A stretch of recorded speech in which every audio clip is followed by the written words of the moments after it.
국민 여러분 안녕하십니까?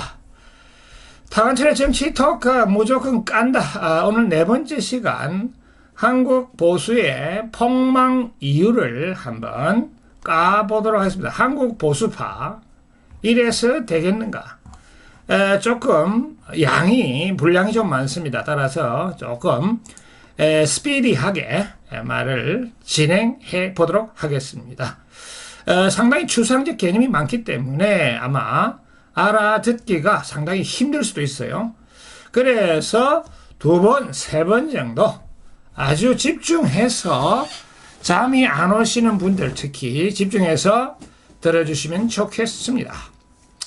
다가올 4.15 총선을 예상해 본다면은요, 아마 여당 민주당은 야당 심판론, 야당 이대로는 안 된다. 이것은 국회의원이 아니다. 이런 이거 뭐 완전히 시정잡배다 이렇게 나올 거고요. 야당은 문 정권이 어떤 견제 장치 없이 다 헤쳐먹으려고 한다.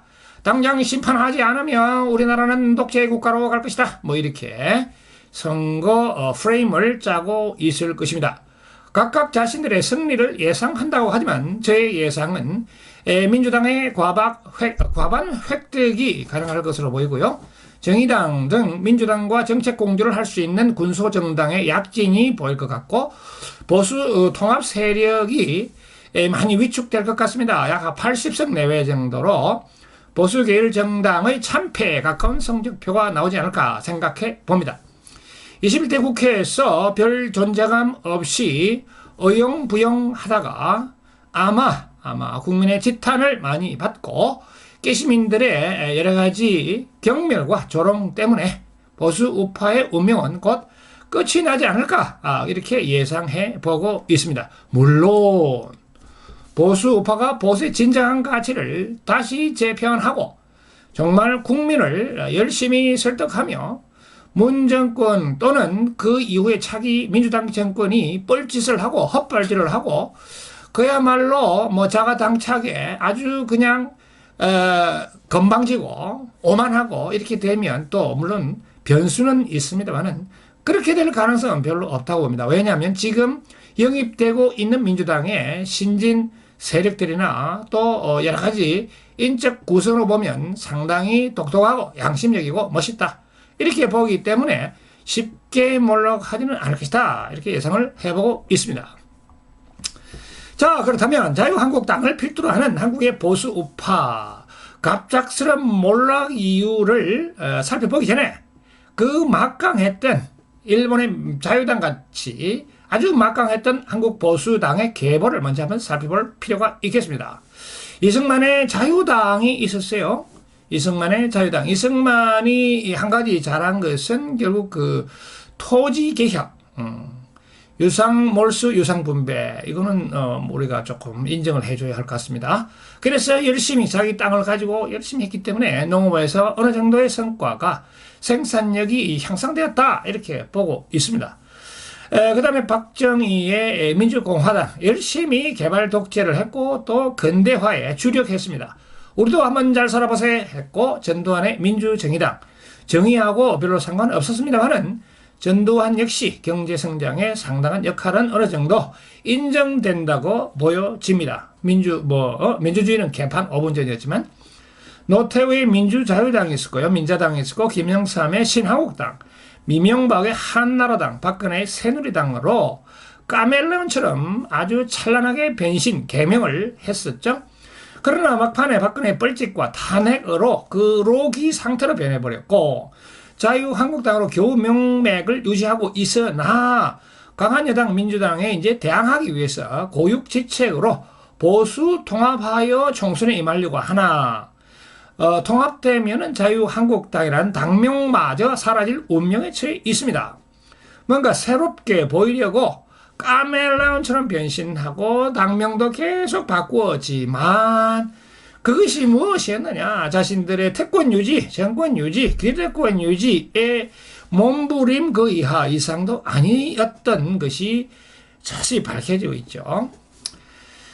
지난 총선 때까지만 해도 한국의 보수 계열 정당, 역시 언론을 장악하고 있고 어떤 여러 가지 우리 공무원 조직 같은 데서도 기득권 세력이 많이 있었기 때문에 한 180석 정도로 개헌 가능 의석을 바라볼 수 있다. 이런 진보 진영의 위기가 있었지만 진보 진영은 나름대로 어떤 인재도 많이 영입하고요. 또 단일 대우로 열심히 했었고, 그러나 친박 비박의 싸움, 김무성의 옥새 들고 나르샤 등 자중질환을 벌여서 총선에서 더불어민주당이 일당을 내주고 말았습니다.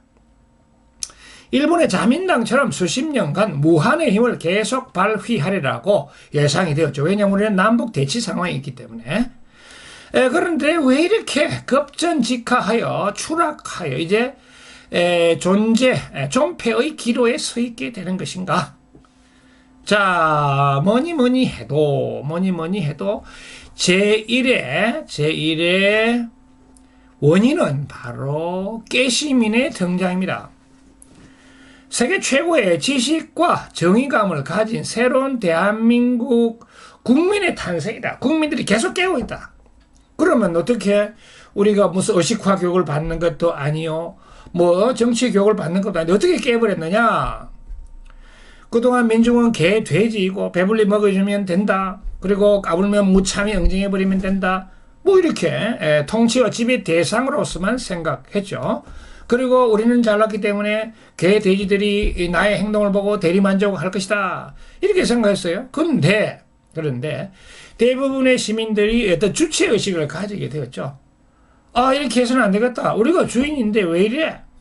나쁜 놈들은 선거로서 작살내버리겠어. 이렇게 됐는데, 그러니까 이제 언론의 어떤 여러 가지 주도, 언론이 어떤 여론 조작을 한다, 어떻게 여론을 바꿔보려고 하는 시도들이 안 먹히게 되는 것은 SNS죠. 그리고 국민이 너무 똑똑하다. 어떠한 나팔을 불어도 전혀 동요하지 않는다. 두 번째, SNS로 너무나 정확한 팩트를 알게 되고, 또 어떤 기득권 세력에 대한 여러 가지 행보, 계획 등을 훤히 알게 되어 있다. 그래서 무엇이 정의이고 무엇이 불의인지를 전부 알게 되어 있다 이 말이죠. 너무나 대단한 것입니다. 따라서 이러한 것은요, 전 세계적으로 유례가 없으며 가장 발전된 정치 구조, 정치 체제, 정치 수준이라 아니할 수 없다. 그러면 이 모든 공은 보수 세력이 30-40년을 더 진행해야 하는데 괴멸 상태에 와 있다 하는 것은, 이 공은 우리 깨시민들이, 우리 한국의 국민들이 너무 정치에 관심이 많고 역동적이며 아주 그냥 교육, 말하자면 학습의 능력이 너무나 뛰어나다. 그래서 국회의원들이 쏙혀 먹을 수가 없습니다. 얄팍한 뭐 지식을 어떻게 해보려고 하면 안 된다. 아무것도 안 된다. 오히려 부메랑이 되어 자신을 겨누게 된다. 이런 뜻이 되겠어요.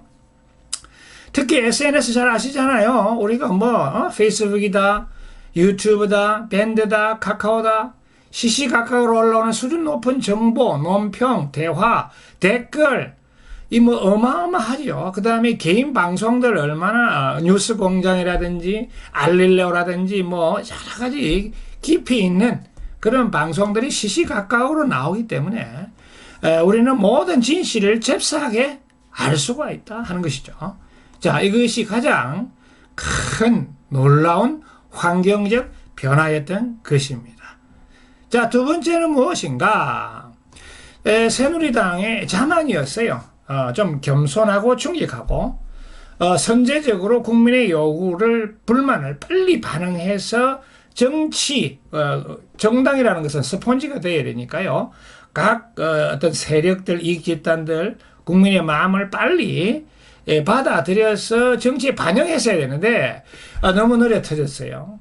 거대 공룡이었고요. 장악조차 못했습니다. 국민들은 개, 돼지인데 이렇게 생각했던 것이 가장 뼈아픈 대목이었다. 두 번째, 보수파로서 정책의 일관성도 없고요. 정체성이 없어요. 보수, 뭔가 지켜야 하는데 지켜야 할 가치가 뭐가 있어요? 뭐 대단한 게 있습니까? 우리나라에 보수파가? 없어요. 그러니까 국민들이 설득당하지 아니한다. 북한이 쳐들어올 것이다. 그것만 가지고는 안 된다 하는 것이죠. 보수, 우리의 진정한 지켜야 할 가치가 뭔지를 정확하게 이야기를 해달라 이거죠. 뭐가 있습니까? 없잖아요. 그래서 우리는 변화해야 되고 개혁해야 되는데 그 진보가 맞죠. 한국에서는 보수가 맞지 않습니다. 왜? 앞으로 고쳐나가야 할 것이 많은데 고치지 말자. 이대로 좋아. 보수파 뭡니까 이거? 이거는 국민의 표를 얻을 수가 없는 것입니다. 그러니까 보수라는 말 자체를 없애버려야 됩니다. 저쪽은 너무 좌파야. 우리는 우파. 이런 식으로 포장을 달리 해야 한다. 보수파 하는 것은 뭡니까? 수구 꼴통이 되죠. 극우, 수구 꼴통이 되는 것입니다.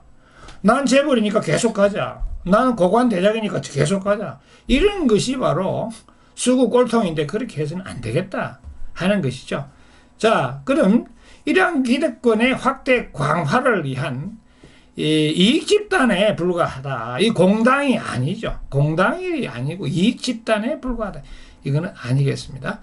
자, 간단하게 이제 우리 한국에서 보수 진보를 노래해서는 안 된다라고 개인적으로 생각하는데요. 간단하게 보겠습니다. 보수 우파에는요, 정치적으로는 자유, 진보 좌파는 평등, 경제적으로는 보수 우파는 효율과 성장, 진보 좌파에서는 분배, 형평 뭐 이런 거죠. 사회 변혁에서는 보수 우파는 이대로 좋다, 진보 좌파는 바꾸자. 정부, 보수 우파에서는 작은 정부로 좀 가야 된다. 세금도 좀 적게 걷어라. 진보 좌파에서는 안 그러면 굶어 죽어. 큰 정부, 복지 혜택을 늘려야 되고, 간섭 좀 해야 돼. 너무 잘못한 재벌은 때려잡아야 돼. 이런 거고요. 생활에 있어서는 역시 보수파는 경쟁 위주고요. 진보좌파는 생활복지 위주입니다. 인성에 있어서는 보수파는 성악설. 사람은 그냥 두면, 돈을 주면 게을러져. 스스로 일을 해서 열심히 하는 놈이 많이 가져가야 돼. 성악설입니다. 진보좌파, 성선설, 우리 같이 부모 형제를 같이 좀 삽시다. 물론 열심히 일하는 사람 좀 더 주되 너무 많이 주지는 맙시다. 뭐 이런 거죠. 우선순위, 보수우파, 국가의 부강함, 진보좌파, 개인의 행복, 다양성, 뭐 그런 겁니다. 자, 이렇게 본다면 우리가 갈 길이 많기 때문에 진보적이 맞다라고 생각합니다. 뭔가를 조금씩 변화시키는 것이 좋겠다 하는 내용이 되겠습니다. 따라서 한국에서는 보수라는 말을 절대로 써서는 안 됩니다. 정치적으로 쓰다가는 바로 물 맞고 욕 먹고 조롱받고 표도 없고 아무것도 안 되는 것이죠. 따라서 절대로 보수라는 말을 쓰서는 안 된다. 그렇게 되면 바로 몰락의 길로 간다. 이걸 알아야 되겠습니다. 그 다음에 보수 우파가 왜 몰락했느냐. 인적 구성입니다. 인적 구성은 간단해요. 우리 보수파에 지금 모여있는 국회의원이라든지 이런 사람들을 보면요. 너무 이거 명망과 위주입니다. 기득권 유지를 너무 하려고 하고, 재벌 편 너무 들어주려고 하고, 조금 시대에 맞지 않는 것 같아요. 조금 우리 한국의 역동적인 국민성에는 별로 맞지 않습니다. 두 번째, 그러다 보니까 똑똑하고 좋은 인재가, 젊은 인재가 수혈이 안 되고 있어요. 영입 인사가 없고, 있다 해도 별로 감동적이지 못하고, 별로 존경스럽지도 않고, 관심 갖고 싶지도 않고, 이거는 아주 큰 문제가 되겠습니다. 설사 이렇게 국회의원 조금 이렇게 배출한다고 해도, 이 명맥을 유지하기가 너무 어려워질 것이다. 이렇게 예상을 해보고 있는 것입니다. 자, 이렇게 여러 가지를 봤는데요. 우리 한국의 보수파는 가짜 짝퉁 보수였기 때문에 완전히 몰락할 가능성이 크고요. 멀지 않은 시기에 이제 우파는 민주당이 될 것이고요. 좌파는 좀 더 과격한 정의당 쪽, 이런 쪽으로 양당 구조 또는 다당 구조가 착근되지 않겠나. 이렇게 한번 생각해 보겠습니다. 자, 오늘 보수에 대해서 까봤는데요. 어디 우리 술자리에서는 절대 보수라는 말을 써서는 안 됩니다. 정말 자기가 보수의 개념이나 가치, 그리고 우리가 지켜야 할, 목숨 바쳐 지켜야 할 가치가 있다면 그것을 한 서너 개 설명할 수 있는 정도가 아니라면 절대 보수를 편들지 마라. 그것은 욕먹는 지름길이다. 우리는 갈 길이 많다. 새롭게 바꾸어서 정말 역동적으로 가장 멋있는 대한민국, 세계에서 가장 멋진 나라를 만들어야 하는데 이대로 가자 보수다, 이것은 전혀 맞지 않습니다. 무식의 발로입니다. 따라서 오늘 이 방송을 들은 모든 분들은 절대 한국에서는 보수파를 지지하거나 주장해서는 아니 된다 하는 내용을 오늘 말씀드렸습니다. 여러분들의 가정에 무궁한 건강과 행운이 깃들기를 바라겠습니다. 대단히 감사합니다.